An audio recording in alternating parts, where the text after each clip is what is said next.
Hey, hey, and welcome back to Miss Kitty's Wild West Adventures. We're diving into a tale of resistance and redemption taken straight out of the history books. It's a tale of one family's fight for freedom, a deadly shootout, and a decades-long quest for justice.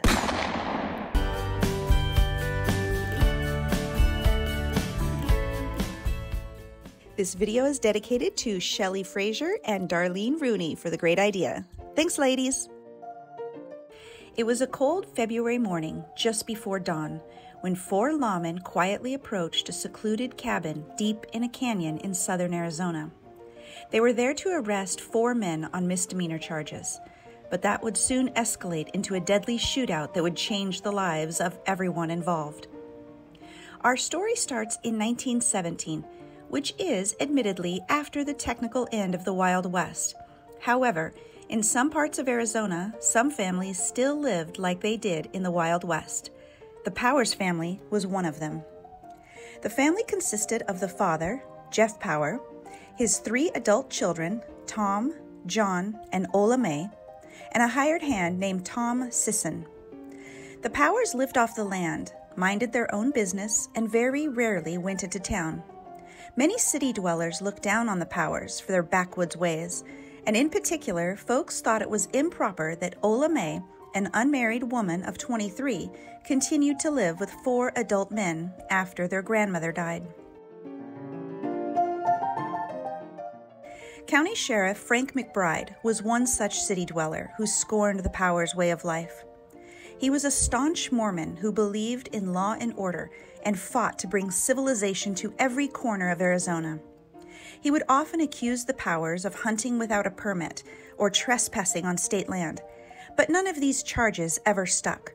The Powers weren't outlaws or madcaps, they just lived by a different code.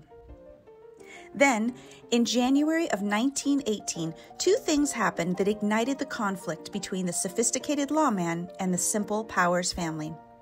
First, the Supreme Court voted to uphold the Selective Service Act and ordered all men over the age of 21 to register for the draft in anticipation of serving in combat in World War I. Rural people, such as the Powers family, didn't support the war and felt that the United States should not get involved in a war taking place on the other side of the world. They hadn't bought war bonds, and they sure as heck weren't about to register for the draft. This was just another reason that the Powers were considered outcasts. The Powers brothers weren't alone in this. In fact, over 3 million men had failed to register during this time period. Despite the desires of local law enforcement like Sheriff McBride, the federal government didn't have the means or the money to go after all of them. That all changed, however, with the second significant event that month, and that was the sudden and tragic death of Ola Mae. The four men, including Tom Sisson, came into town for the coroner's inquest, during which Jeff Power told investigators that he had found his daughter collapsed in their home, and the last words she uttered before she died was, "Poison, poison, poison." If you're liking this video, be sure to give it a thumbs up and subscribe. When Sheriff McBride wrote his report, he noted that Powers and Sisson had been acting suspiciously, and the good people of the town began gossiping about the possibility of a botched abortion. This was just the kind of thing McBride had been waiting for. He obtained state warrants through Graham County for Jeff Power and Tom Sisson for perjury because he felt that they had both lied under oath about the death of Ola Mae. He also obtained federal warrants for Tom and John Powers for draft evasion. He then formed a posse consisting of himself, his two deputies, Martin Kempton and Kane Wooten, and U.S. Marshal Frank Haynes, to ride up to the Powers Ranch to serve the warrants. They arrived at the ranch shortly before dawn on February 10th and quietly crept up towards the modest cabin. Out front, the Powers had a young colt who wore a bell as a sort of early warning system for the intrusion of predators. The colt must have been startled by something, because inside the cabin, a sleeping Jeff awoke to the sound of that bell chiming. Fearing that a mountain lion was encroaching on his herd, Jeff ran out the door in his long johns, carrying his trusty rifle. Someone yelled at the old man to throw up his hands, and then a gun went off, and Jeff Power fell to the ground, a mortal wound in the center of his chest. A minute passed in silence, and then all hell broke loose. Chaos soon erupted in a hailstorm of bullets that would last for nearly 3 minutes. In the end, Sheriff McBride and both of his deputies would be dead. U.S. Marshal Haynes, who had been in the back of the house, fled, unhurt, on horseback. Jeff Powers laid where he fell, mortally wounded. Both John's and Tom's left eyes were severely injured by flying shrapnel. Once the gunfire subsided, Tom and John carefully approached the bodies that lay on the ground, and it was then that they realized who they had shot. Along with Sisson, who had not been injured in the battle, they rode to their closest neighbor, admitted what they had done, and asked him to tend to their father. Then they hightailed it towards Mexico. The 3 lawmen who had been killed left behind 3 widows, 19 fatherless children, and a slew of vigilantes all searching for the 3 fugitives in a chase that went from Arizona through New Mexico and Texas, and finally across the border into Mexico. The men on horseback were chased by men in cars and trucks, and even 2 military planes. It was a 19th century gunfight followed by a 20th century manhunt. Just across the border in Mexico, with the cavalry out of El Paso hot on their trail, the men finally surrendered to Lieutenant Walcott P. Hayes. As he came around a bend, he was greeted by 3 rifle barrels staring back at him. But the Powers brothers and Sisson, upon seeing Hayes' uniform, lowered their weapons. They told him that they would never kill a soldier boy. The 3 men were returned to Arizona, where the new sheriff charged townsfolk a quarter apiece to gawk, curse, and spit at the fugitives. The 3 men were tried together in a trial that lasted just 5 days. They were all found guilty and sentenced to life in prison.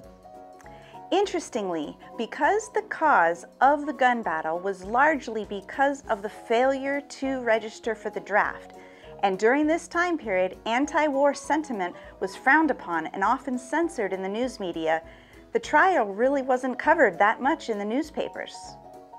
While residents of Arizona's most secure gated community, they were model prisoners, eventually earning their way onto the honor system, where they worked the prison farm and were free to go to and from the farm throughout the day. They made spurs and tack, which they sold to the public at the prison store. They were paid $15 for every $100 of product sold.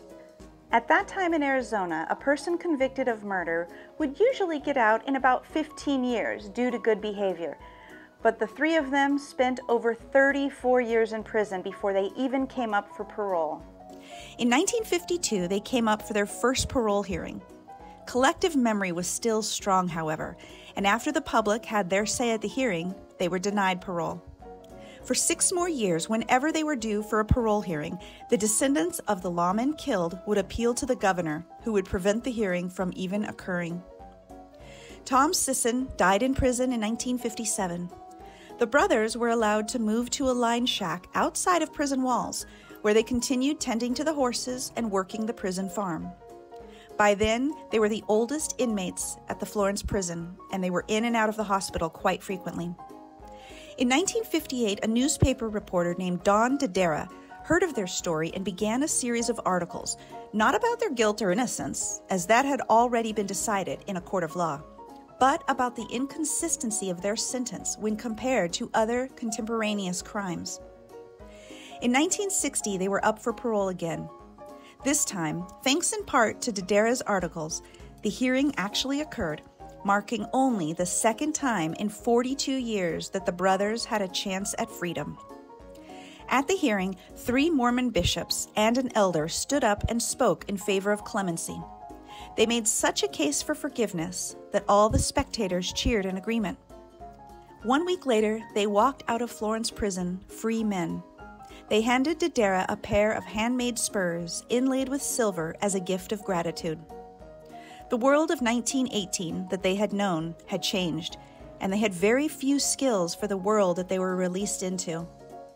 In 1970, they were pardoned by Governor Jack Williams, and the first thing they did was register to vote. Tom died later that year at the age of 77, and John died in 1976 at the age of 85. We hope you enjoyed this episode of Miss Kitty's Wild West Adventures.